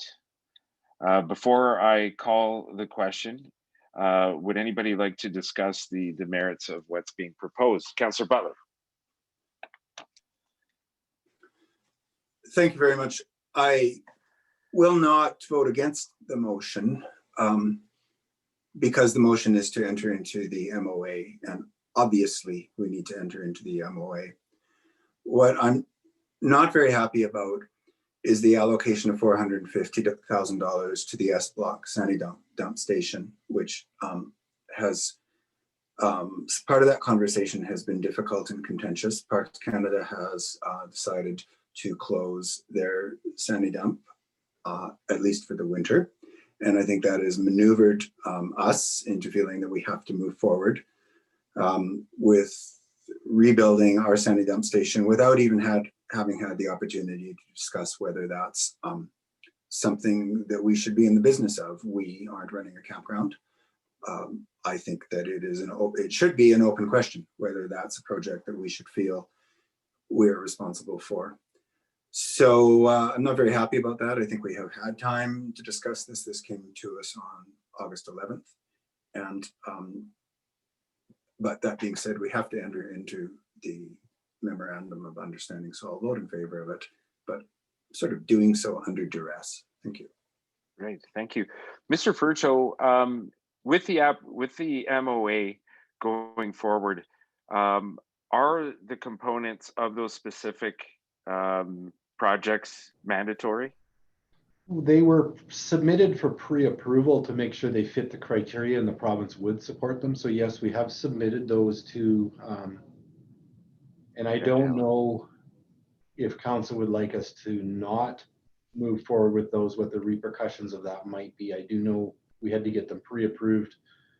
So we did submit them for that pre-approval process. This thing has come with a pretty short timeline on it. So like I said, if council votes to support this, we'll continue to press forward. If there's any caveats that council would like us to look at changing anything or pulling back, we'll just have to be careful not to lose the funding altogether in that process. Okay, and so obviously we can't change it. Before Councillor Kelleher-MP, I have you up next. I have a question maybe for you, Mr. Greathead, through Mr. Furcho. With our agreement involving the our water treatment station, Parks Canada pays us fees for that, or is that negotiable? Could we recoup some of the so-called costs related to visitation through charging Parks Canada for a portion of the overall use going into that through that vehicle? Because if we're not going to get any funding support to run our, because if we don't open ours, no one could go anywhere. So we're kind of stuck at a crux again, and we could play this game back and forth, and I don't want to get into games with our partners here. So I'd like to find some sort of way that could be amicable and have some cost recovery on it. Mr. Deputy Mayor, I'm not in a position to answer that question. There's too much background that I'd have to dig in and give you a proper answer. But we have a very good relationship between our organizations, and I think that we can facilitate that discussion for sure. That'd be great. Okay, Councillor Kelleher-MP, sorry for making you wait. That's okay. I'm in approval of the sandy dump. I get that it's mostly in summer that it's motorhomes, but we got to remember that we have a couple of bus companies in town that now all have bathrooms on their buses, because we with Brewster and Sundog tours. And in winter, COVID, we may be not a normal year, but we have a lot of school buses that come here and coaches that come with students and seniors that come to ski. And all these buses have bathrooms. And we are in tourism, and I think we need somewhere for these buses to facilitate them during the winter season. Yeah, Parks is open in summer over by Alpine Village, but in winter, we need that facility more so than summer. I think it's very important. Yeah, that's a really good point. Thank you for bringing that up. I was too signing or approving this under duress, but maybe less duress, but I'd still like to see some participation. Councillor Butler. Oh, I was just going to say, point taken, that is a really good point. Yeah. Thank you for bringing that up, because I admit I hadn't really thought of that particular aspect as deeply as I might have. It's always nice to have people on council that have an expertise in a certain field. So I appreciate you bringing that to the discussion. So in effort to not repeat again, does everybody understand the question? May I call, who's putting it forward? Motion, okay, Councillor McGrath. All in favor? Okay, there's none opposed, that is carried. Thank you.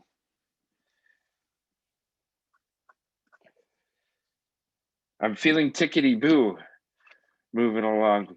I was trying to at least get to this prior to Councillor Wilson leaving, because I think it's important for him to be here for this. We are at 8.7, the request for decision for our interim CAO appointment.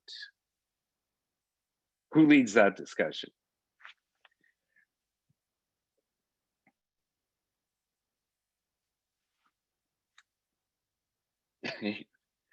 That would be me, I guess.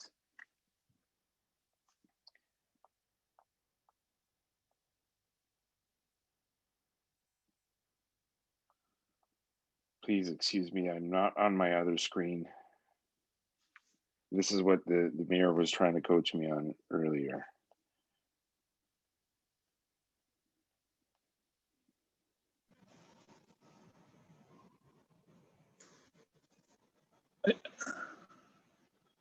Councillor Journeau, go ahead.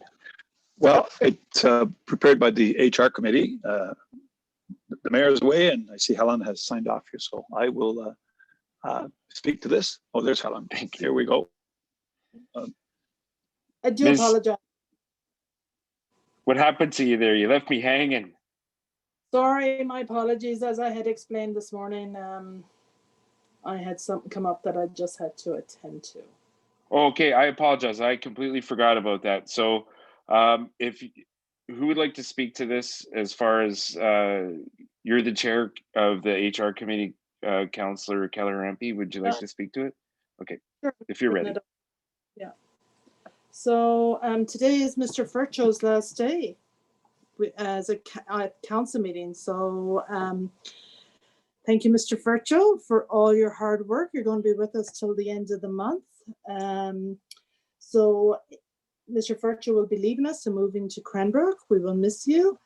And in the interim, we will be relinquishing your position as CAO and appointing an interim position as of today with Mr. John Greathead.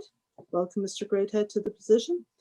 This position will go till January or until we hire a replacement for Mr. Furcho. We're well on our way within hiring, and we will keep everybody informed as we proceed with the procedure. So I will make a motion that we relinquish Mr. Furcho's position and welcome Mr. Greathead as the interim CAO.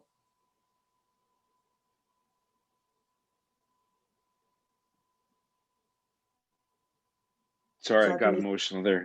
Councillor McGrath. I think just for order of process, we should perhaps go through the waiver of notice first and then name the interim CAO appointment. and then waiver of notice and interim, and then rescind the CAO appointment from Mr. Virgil. I apologize for that. No, So that's I'll fine. make- And right, go ahead. So I'll make the motion to, as a waiver of notice, to rescind the position of Mr. Virgil. Okay. All in favor? Can I oppose? Not that it's, okay. That is carried. There was no one against that. And you'd like to also Make the motion to rescind the position because I just did the waiver. exactly.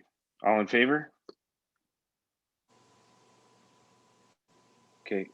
There are none opposed. That motion's carried. I was hesitant as well. This is painful for me. Okay, so, and now that that's happened, we have no CAO and we're required to have one by the MGA. Thank But you. at this point in time, Thank you, Council. I appreciate the time here, and I know it's a change, but I really appreciate working with you. And I'm still around, and I'll be supporting the process through to the organizational meeting next week. Thank you, Mr. Virgil. Councillor Butler has his hand up. He'd like to say something. Thank you, and Deputy Mayor Demota is correct. It's a little bit of emotional time, and I think all of us are not sure when is the right time to say something. Could be now, could be next week. I'll just say it now. I want to thank Mr. Furcho for all his efforts. In particular, I would like to mention specifically that I think Mr. Furcho has just never taken his foot off the gas since the moment that he announced that he would be leaving. His dedication to making the transition to a new CA as smooth and painless as possible has been forefront in my mind. It has been something to behold, the degree to which you have remained engaged and committed, and no sense that you are sitting back a little or relaxing in these last few weeks. So I just wanted to bring particular note of the community to that. So thank you again, Mr. Furcho. Yes, and I totally concur. I wanted to celebrate our last regular meeting together in the building that you got erected for us. Anyway, I'll keep it short. I've told you already how I felt about you, probably in way too many words, but we'll have the opportunity hopefully next week again, if everything stays the same or better. So I look forward to that, and I've got no words right now because I can't. So does anyone else want to say anything at this moment? All right, thank you, Mr. Furcho, very much. Now moving forward, I'm very excited to have the opportunity to entertain a motion to waive notice for appointing our new interim CAO. Who would like to move that forward? I'll move that. Okay. Councillor Keller-Rempe's move that. Everyone understands it. All in favor? That's carried. None opposed. So now we're moving into the motion to appoint Mr. John Greathead as our interim CAO for the municipality of Jasper. Does anyone else have? Yes. I'm sorry to jump in, but there's no other Please way do. to get recognized. Yeah, you know, I can't see you, so I gotta jump back from screen. Am I out of order? Well, it is a point of order. Okay. And thank you. I'm sorry for just jumping in without being Please properly. do. That's what you're there for. If council could have a look at the agenda and use the motions that were provided, there's quite cautious wording that is included in there. And also the previous motion did not exactly accomplish what we're trying to accomplish, I believe. So the words are important, and sticking with the motions that are outlined in the agenda package is my request, and I'm afraid I would have to Well, that's ask entirely my fault. That's all right. And I appreciate retake of the you. previous motion as well, because Mark is still appointed currently, even though with the wording that was presented, it does not have the full effect of what we're trying to accomplish today. So, Okay. So with the intention of council to go through what we just did, please assign, I would just suggest assigning the suggested wording. And so the waivers were requested. The recommendation is that council rescind the appointment of Mark Furcho as CAO, and that council appoint John Greathead to the position of CAO or on an interim basis until a permanent CAO is appointed. Ms. Nadon, is that how you would like to hear it? yes, that works for me, and it essentially works with our bylaw is ultimately where it has to work. And I think those were meant to be two separate motions, but if council voted on this motion as a package now, we might not have the need to revisit the previous motion. But yes, so the names and the position and the interim and how it's all worded there is what we're looking for. Indeed. Thank you. I appreciate that. And I think that's what I was meaning by if everybody understood what the motion was. And I thought we were breaking up into two because I thought that's what the suggestion was. However, having said that, I don't mind doing whatever works to keep us within our bylaw and policy. So once again, council rescind the appointment of Mark Furcho as CAO and council appoint John Greathead to the position of CAO or on an interim basis until a permanent CAO is appointed. And who's putting that motion forward? Councillor Keller MP. All in favor? None opposed? Thank you. So what I was going to say, it's an honor and a privilege, I believe, on both sides to have Mr. Greathead work with us through the interim process. And I'm very impressed by his leadership skills and ability to move forward to date. And I look forward to seeing that in his extra role. And welcome aboard, sir. Thank you, Council and Deputy Mayor.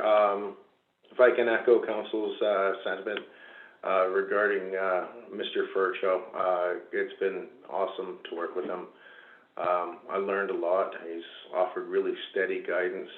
And sometimes when things got really tough, we could just look at each other and laugh and went, okay, where do we go from here? I really, really appreciated his style and his demeanor, and I'll take quite a bit of what I learned from him going forward. Thank you, sir. Much appreciated. Welcome aboard again. Okay. That has completed our request for decision process and our agenda. Thank you everyone for contributing. I understand we're going to lose Mr. Wilson at this point. Thank you, Councillor Wilson, for your contribution. Glad you were able to be part of that. Have a great afternoon. Yeah, we have a point of order here. First, Councillor McGrath, and then Councillor Journeau. Thank you, Councillor Deputy Mayor Demoda. I just wanted to remind you of agenda items number 8.8 and 8.9, request for decision of meeting remotely. Thank you for that. Councillor Journeau, were you waving at the same thing? Okay. Councillor Wilson, you had your hand up? Nope, your mic's off, so okay, I thought you wanted to say something. All right, so 8.8. Councillor McGrath, that was you that brought that forward. Did you want to discuss the waiver of motion again?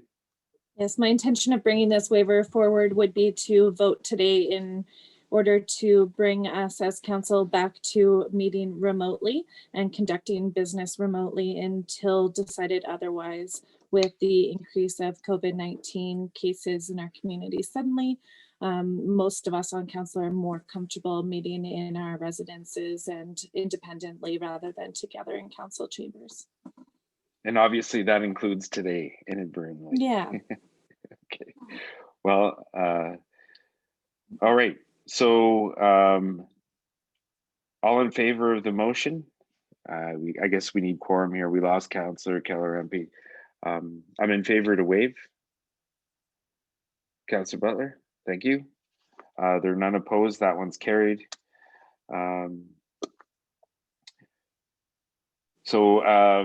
Agenda 8.9, Councillor McGrath, your motion is to just to clarify again. Conduct business from Zoom until decided otherwise. There's the possibility that we might decide to determine a threshold of cases in Jasper in which we come back to meeting in our council chambers, but we have yet to decide that. So I'd like to leave the motion more open that council conduct business remotely via Zoom until decided otherwise.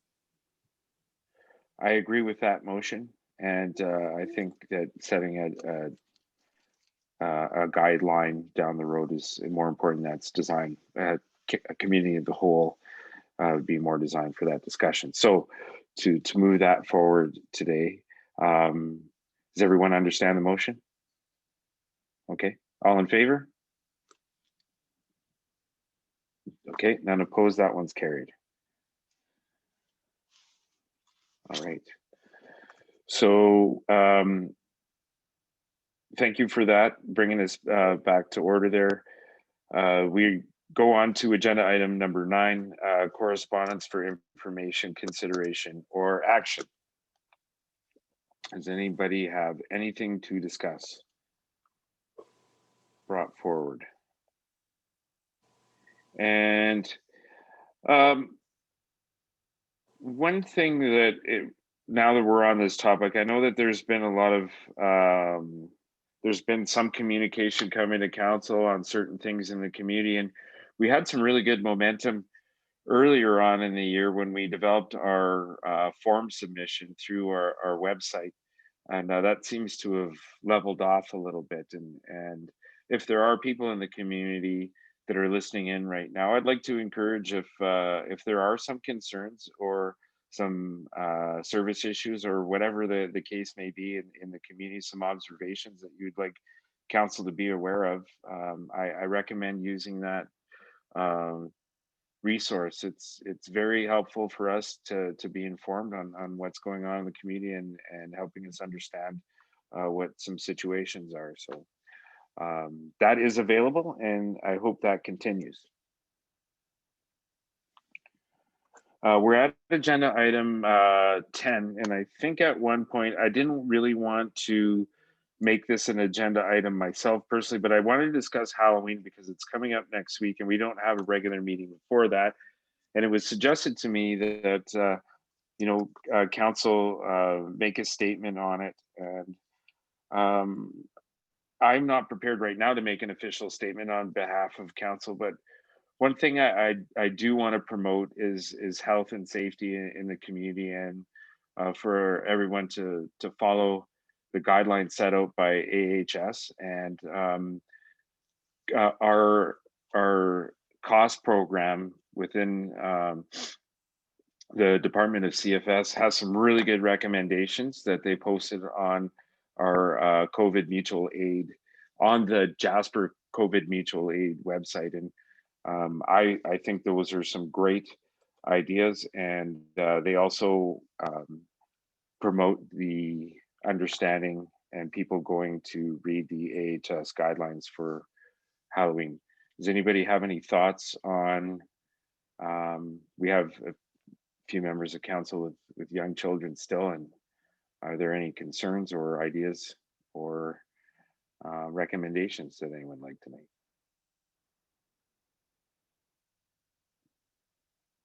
Okay, that's great. I just thought I'd bring that up. So we do have official item that was added, and that's agenda item 10.1. Councillor Keller-Empe, you brought up business garbage collection fees in the community. Yeah, and it's maybe something that we discuss within the budget and the budget workshop tomorrow, and maybe a committee of the whole next week. But one of the businesses brought to my attention that during COVID, they have had little or to no business and has had very little to no garbage, and was wondering if there will be some relief for businesses, a reduction in garbage fees. Something that this person would like to discuss within council.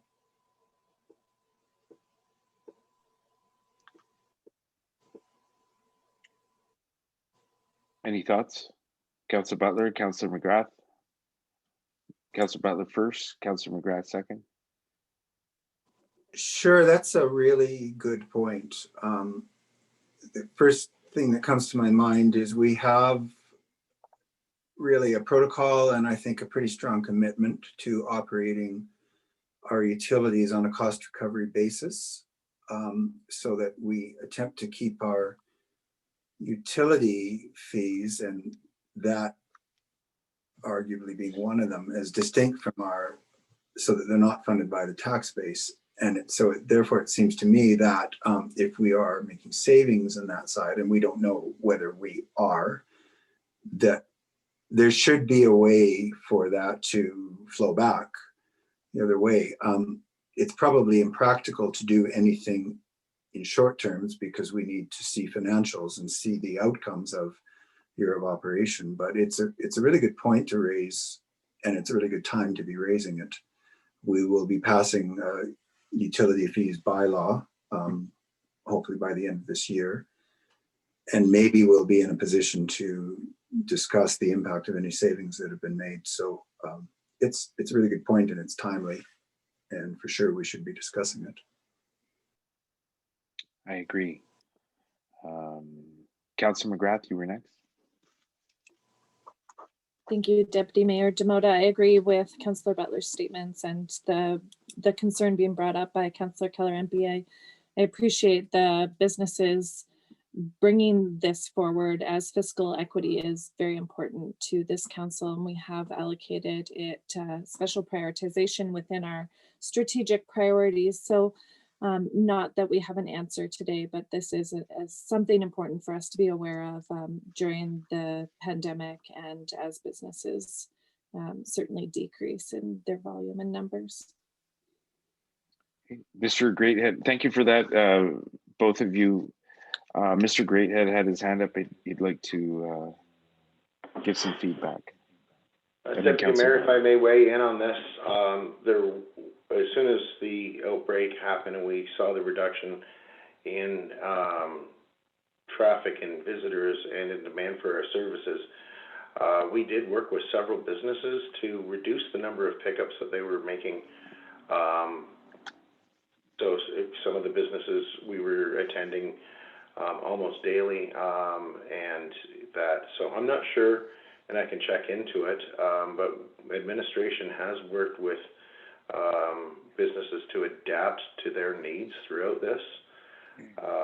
I'm not sure how much uptake or participation there was from the businesses, but I remember having this discussion right off the hop, and that was the direction that anyone that saw that they didn't need anything, we would work with them. So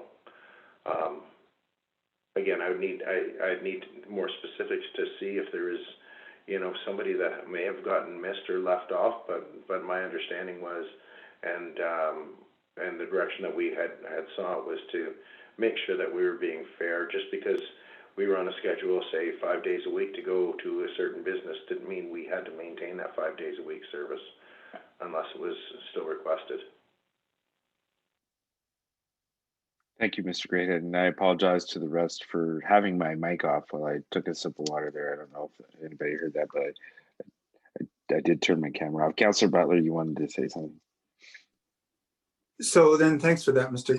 Greathead. So I understand that you have had discussions with some businesses and have reduced or cut back service frequency, but have you or your team had any conversations about reducing, as a consequence, reducing their utility fees. I assume that administration can't actually reduce, the charges to those businesses at your discretion, or have you had those kind of conversations? No, we, Mr. Butler, through the deputy mayor, we have, we charge per tip for certain businesses. So sometimes that if they need more service, they get charged 5 or 6 or 7 times per week. Other businesses only have 1 tip per week. So it is my understanding that we're on a per tip basis. Go ahead. Great. I didn't actually realize that we had businesses on a tip fee basis. So then that makes that fairly smooth and straightforward. So it's good information. And perhaps for the moment, the message here I could suggest is that if any businesses have talked to any councillors about this, as they obviously have, maybe they should be referred to talk to Mr. Greathead or make that phone call and see what can be accomplished through that. So I'm glad to hear those communication lines are already open in some cases. Councillor Keller-Rempe. Thank you, Mr. Greathead, for that. I will pass that along to this business owner and have them contact you direct. Okay. Thank you. Anyone Thank else? you for that. And I just want to say, or just to make sure that I'm not over promising, but we did adjust our businesses or our service delivery as required, and as businesses reached out to us, and we modified as required. Yeah, on many levels, and we've seen that in the community. So thank you very much. And again, for those that may be listening and fellow councillors, if people are concerned too, like I want to keep using our communication methods, and I'd like to funnel concerns into one sort of delivery to council. It's great to get texts from people that we know in the community, but if there are others out there that do have some concerns, using the form submission, and if you don't want it to become public, just please indicate so through that form submission that you would like to remain off the public record, and just have it as a point for council. Thank you for that, Councillor Keller-Rempe, and Mr. Greathead for the information. Councillor reports, agenda item number 11. Does anybody have anything to report for us? For your committees, appointments? All right. So we're getting close to the end of the agenda. Upcoming events. There's the budget workshop in the core room tomorrow. Organizational meeting next week. Just a reminder to fellow councillors to get your requests in if you have any for appointments to certain committees to the mayor. And then we've seen some changes here. Potentially right now, November 9th and 10th to be the public presentations for our budget. I noticed that there are no dark skies dates on here, but I believe there are some events going on and proposed to go on. If anybody hasn't been to Centennial Park there, I think that's a great thing after sunset to go and walk by, or at least walk through if you've got some kids and stuff. I'm sure everyone with children's already been aware of the Daniel Toymaker expo that's there, and getting a chance to walk by it every night, it's quite delightful, and it is getting a lot of spectators, so it's nice to see.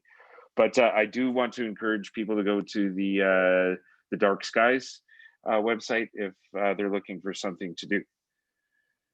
That brings us to agenda item 13, adjournment. I tried to make it shorter. Hopefully it wasn't too painful for the rest of you, and I really liked everyone's contribution today. Councillor Jeannot, you're moving to adjourn? Yes, okay, all in favor? Okay, that is carried. Thank you very much, everyone.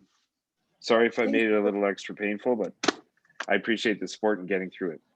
And for all Okay, those Rico. that tuned in, thank you very much for watching us today. And thanks, administration, for making it possible. All right.